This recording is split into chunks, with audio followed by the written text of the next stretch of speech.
지난 한 주간의 중요 이슈를 짚어보는 시간 뉴스 큐레이션입니다. 오늘도 변함없이 보도국 김은혜 기자 나와 있습니다. 어서 오십시오. 안녕하세요. 네, 김 기자 지난 한 주 소식 전해주십시오.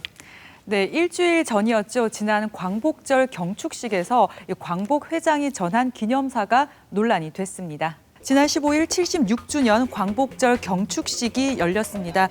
코로나 상황에서 18명만 소규모로 참석을 했고 국기에 대한 경례 등 여러 차례가 독립 역사를 상징하는 장소에서 사전에 촬영돼서 재생이 됐습니다. 여러 의미를 전달한 경축식이었지만 김원웅 광복 회장의 기념사가 이후에 논란이 됐습니다. 광복 회장 기념사에서 우리 사회의 기본적인 모순이 친일을 청산하지 못했다는 걸 꼽았죠. 네. 그리고 역대 보수 대통령들을 친일 정권으로 규정했다면서요? 예, 그렇습니다. 이 기념사 동안 친일이란 단어를 17번 언급을 했는데요. 직접 들어보시겠습니다. 친일파들은 대대로 떵떵거리며 살며 독립운동가 후손들은 지금도 가난에 찌들어 살고 있습니다. 이보다 더 혹독한 불공정이 있을까요? 전범 재판에서 네, 독립운동가에 대한 예우 그리고 친일 청산 필요성에 대해서는 크게 이견이 없을 것 같은데요. 몇몇 표현이 논란이 됐습니다. 김 회장은요, 우리 국민들은 친일의 뿌리를 둔 역대 정권을 무너뜨리고 무너뜨리는 투쟁의 승리로 지금의 대한민국을 만들었다고 했습니다. 역대 보수 대통령들을 친일로 규정하고 그런 정권은 무너졌지만 이 친일 반민족 기득권 구조는 아직도 유지되고 있다고 비판을 했는데요. 또 고 백선엽 장군의 친일 의혹을 제기를 하면서 윤봉길 의사와 대조를 하기도 했습니다. 지난해에는 애국가를 만든 안익태 선생을 역시 친일 의혹을 제기해서 유족들이 반발하는 경우가 있었는데요. 네. 올해도 표현 수위가 조금 셌던 것 같습니다. 네. 듣기에 거북한 사람들 있었을 것 같은데 분명 그래서 비판이 나오고 있죠. 네, 관련 보도들이 잇따랐는데요. 중앙일보는 정부의 광복절 공식 행사에서 보수 야권을 친일로 모는 모욕적 발언을 했다면서 김 회장을 비판을 했고요. 그리고 올해는 미리 녹화가 됐기 때문에 청와대도 이 내용을 미리 알고 조율했다, 방치했다, 동조했다 이런 보도를 했습니다. 복수의 소식통의 증언이라고 얘기를 했는데요. 또 지난해 행사장에서는 앞서 안익태 선생 관련한 발언을 돌발적이라고 얘기를 한다손 치더라도 올해는 사전 녹화가 아니냐라면서 이 내년 3월 대통령 선거를 앞두고 여권 지지층을 결집하기 위한 사실상의 사전 선거운동이라는 비판을 피하기 어려울 것 같다. 이런 관계자들의 증언을 보도를 했습니다. 청와대 배후설 그리고 대통령 책임까지 거론이 됐는데요. 김원웅 광복 회장은 이후 여러 언론 출연을 통해서 원고 수정은 없었고 미리 원고를 조율하거나 이런 것도 없었다면서 이런 것을 두고 대통령 책임을 거론하는 것이 독재시대 발상이다. 이렇게 비판을 했습니다. 이 광복절 행사에 여파겠죠. 대구시 네. 광복절 행사에서도 이것과 연결되어 있는 논란이 좀 있었다면서요? 예, 그렇습니다. 코로나 때문에 취소한 지자체도 있었지만 대구시는 경축식을 열었는데요. 행사 도중에 시스템 사정으로 김 회장이 영상을 못 틀게 됐다라는 안내가 나오자 광복회 관계자 20여 명이 행사 중간에 중도 퇴장을 했다고 합니다. 대구시 관계자는요, 영상 기념사가 편향된 역사의식을 담고 있어서 생략하게 됐다라고 얘기를 했는데요. 지역 복수 언론은 보도를 종합을 해보면 광복회 대구지회 측이 전날에 영상을 대구시에 보내고 안 되면 대독을 하게 해달라 이렇게 요청을 했는데 당일에 송출에 문제가 있다는 거짓말로 기념사를 생략한 데 분노한다 이렇게 얘기를 했습니다. 그리고 정치적, 역사적 편향성에 대해서도 듣는 사람이 판단할 것이지 시가 결정할 사안이 아니다 이렇게 꼬집었습니다. 그동안 권영진 시장이 정부를 비판하면서 광역단체장이 너무 정치 행보를 한다 이런 비판을 받아왔잖아요. 그런데 이번에 이 영상 기념사를 송출하지 않은 점 또한 이 평양된 정치 판단은 아닌가 싶은 대목도 듭니다. 광복절은요, 그 자체로도 의미가 깊지만 몇몇 대목에 대해서는 진영마다 의미를 부여하는 게 다릅니다. 이 자체가 친일 청산과 과거 문제 해결이라는 그 매듭이 깔끔하게 지워지지 않았기 때문인 것 같습니다. 듣기 싫은 소리를 아예 차단하는 것은 편향된 내용을 말하는 것보다 더 잘못된 행위라고 생각합니다. 왜냐하면 시민들이 시 관계자들이 할 수 있는 판단을 못할 수도 있다는 생각이 깔려 있기 때문에 그런 거죠. 시민들은 네. 보고 편향된 내용은 편향된 내용대로 판단할 수 있을 거라고 생각합니다. 네. 씁쓸하네요. 다음 소식 전해주시죠. 구미 3살 여아 사망 사건과 관련해 아이의 친엄마로 밝혀진 40대 여성의 혐의가 모두 유죄로 판단됐습니다. 과학적 증거가 판단 근거가 됐습니다. 설 연휴를 앞뒀던 지난 2월 경북 구미의 한 빌라에서 3살 여자아이가 숨진 채 발견됐습니다. 당시에 이 아이의 20대 엄마가 구속이 됐고요. 8월에 이사를 가면서 방치를 했다고 말해서 장기간 보살핌을 받지 못한 아이가 숨진 것으로 알려졌다가 큰 반전을 맞았는데요. 유전자 검사 결과 아이의 외할머니로 알려진 40대 성모 씨가 친모로 판단됐기 때문입니다. 그런데 이 40대 친모는 자기는 아이를 낳은 적이 없다고 법정에서까지 끝까지 그렇게 주장했다지요? 네네. 그런데 유죄로 판단한 근거가 있지 않겠습니까? 그렇습니다. 숨진 아이가 A형인데 처음 친모로 알려진 20대 여성은 BB형이라고 합니다. 그래서 A형을 출산할 수 없는 점, 그리고 신생아 오른 발목에 있던 식별띠가요. 출생 다음 날 빠진 채 발견이 됐고 몸무게도 이례적으로 많이 줄어든 점 등이 신생아가 바꿔치기 된 근거로 인정이 됐습니다. 이 재판부는요. 석 씨의 1심 공판에서 미성년자 약취 유인과 사체 은닉 미수 혐의 등을 모두 유죄를 보고 징역 8년을 선고했는데요. 재판부는 움직일 수 없는 과학적 증거가 있는데도 피고가 모든 혐의를 부인하고 반성하지 않으면서 전대미문의 비상식적 행각을 벌였다고 양형 이유를 밝혔습니다. 엄마로 당초 알려졌지만 언니였죠, 사실은. 네. 그 20대 친언니는 1심에서 징역 20년을 선고받았어요. 네. 본인은 항소를 했지만. 네. 그런데 막상 더 심각해 보이는 이 친엄마로 밝혀진 이 석 씨는 형량이 8년이에요. 네. 왜 그런 거죠? 네, 유죄로 인정된 혐의가 다르기 때문인데요. 20대 김모 씨는 친딸로 알고 키운 동생을 방치해 숨지게 한 살인 혐의로 기소가 됐고요. 40대 성모 씨는 미성년자 약취 유인과 사체 은닉 미수 혐의로 기소가 됐습니다. 이 법원은요, 아이의 사망 원인이 김 씨의 방치 때문으로 판단을 하고 더 큰 책임을 물었고요. 반면에 석 씨 범죄 혐의는 바꿔치기 한 것 이외에 사망과 관련해서는 혐의나 책임을 묻지 못했습니다.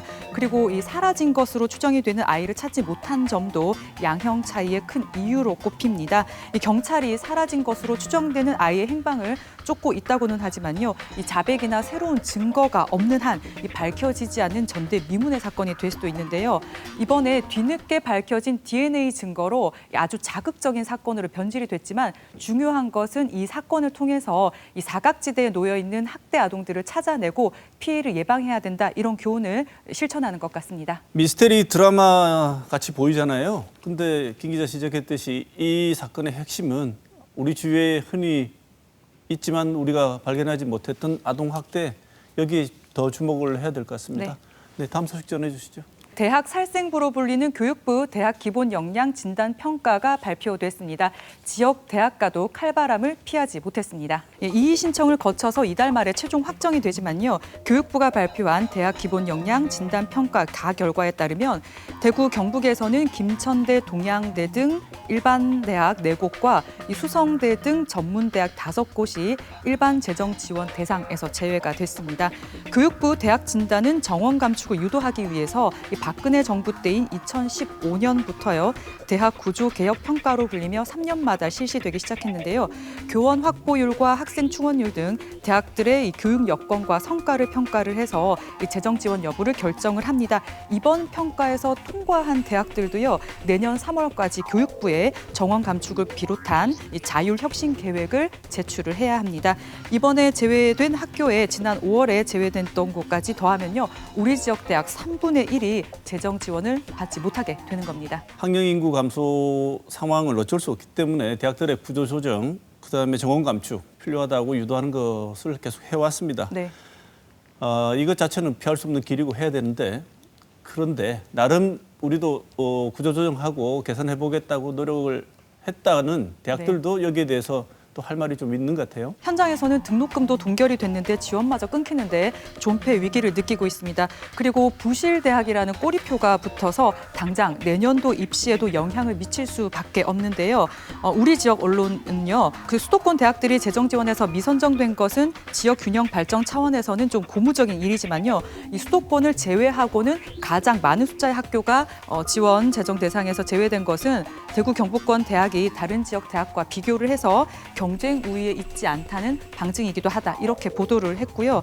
일반대 대학 협의체인 대교협은요. 이번 가 결과를 두고 건전하고 회생 가능성이 높은 대학마저 번역별 줄세우기에 입각해서 이분법적인 처벌을 내린 것이라고 비판을 했습니다. 탈락된 대학들에 대해서도 구제 차원의 별도 지원 방안을 마련을 해야 한다면서 이런 요구가 받아들여지지 않으면 등록금 인상 같은 단체 행동을 하겠다. 이렇게 시사를 하기도 했습니다. 그리고 전문대교협도요. 이 서열화된 평가의 피해는 고스란히 학생들에게 돌아가게 된다라고 하면서요. 그동안 전문대학들이 노력을 해왔기 때문에 획일적으로 구조 조정을 하지 말고 이 지역 상생에 기반한 평생 직업 교육기관으로서의 역할을 강화할 수 있도록 지원을 강화해달라 이렇게 요구를 하기도 했습니다. 대학은요 그 자체뿐만 아니라 이 지역 경제와도 연관이 돼 있는데요.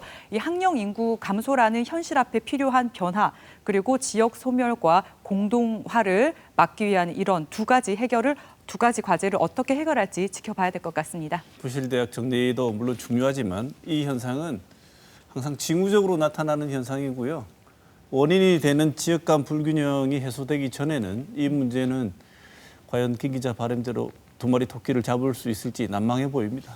네, 마지막 소식 전해주시죠. 이 할인 결제 모바일 플랫폼인 머지포인트가 논란입니다. 이 선불 충전금 시장은 커지고 있지만 사실상 보호와 규제의 사각지대에 놓여 있습니다. 머지포인트는요, 선불 결제를 한 뒤 받은 포인트로 편의점이나 대형마트, 카페 등 가맹점에서 쓸 수 있는 서비스입니다.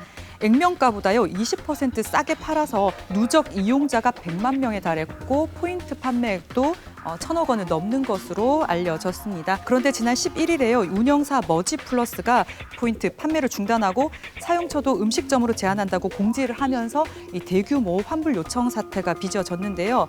운영사 측은 포인트의 90%를 환불해 주겠다는 내용의 공지를 했고 또 전자금융사업자 등록을 하고 서비스를 재개하겠다라고 했지만 온라인상에서는요. 환불 지원과 관련한 글이 계속 올라오고 있고 또 일종의 금융사기가 아니냐 이런 우려도 나오고 있습니다. 이 업체가 무등록 업체라면서요? 2개 이상 업종에서 쓸 수 있는 전자상품권을 발행을 하려면 전자금융사업자로 등록을 해야 되지만 머지플러스는 그동안 등록하지 않은 상태로 영업을 해왔다고 합니다. 금융감독원이 전자금융업 등록을 시정 권고했지만 업체가 등록에 필요한 자료를 제출하지 않아서 금감원이 최근에 경찰에 수사를 의뢰를 한 겁니다.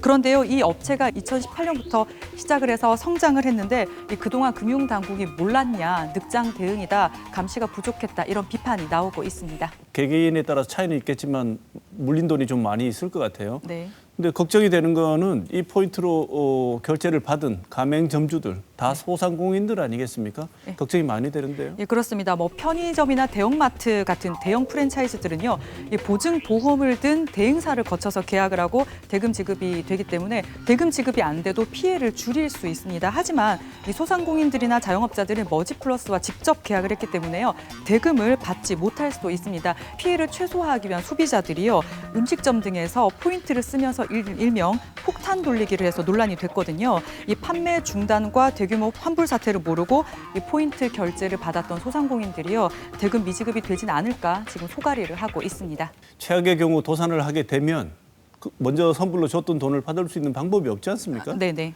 이렇게 되면 결국 피해는 고스란히 개별 소비자들이 다 떠안게 되는 구조잖아요, 지금. 네. 이 선불 충전금을 받는 간편 결제 시스템 업체는 국내에서 종류만 50개 정도 된다고 하고요. 이 선불금 시장이요, 2조 원대를 넘은 것으로 추정이 되고 있습니다. 업체들은 고객을 확보하고 그리고 소비자는 쓰는데 간편한 장점이 있다 보니까 이 선불금 충전 시장은 성장을 하고 있지만요. 이 사실상 예금격인 이 선불금에 대한 보호 장치가 없어서 관련법 마련을 촉구하는 목소리가 나왔습니다. 그리고 더불어민주당이 지난해 11월에 선불 충전금을 은행 등 외부에 예치하거나 보증보험에 가입하도록 의무화하는 정금법 개정안을 발의를 해놓은 상태지만 국회에서 공전을 하고 있는데요.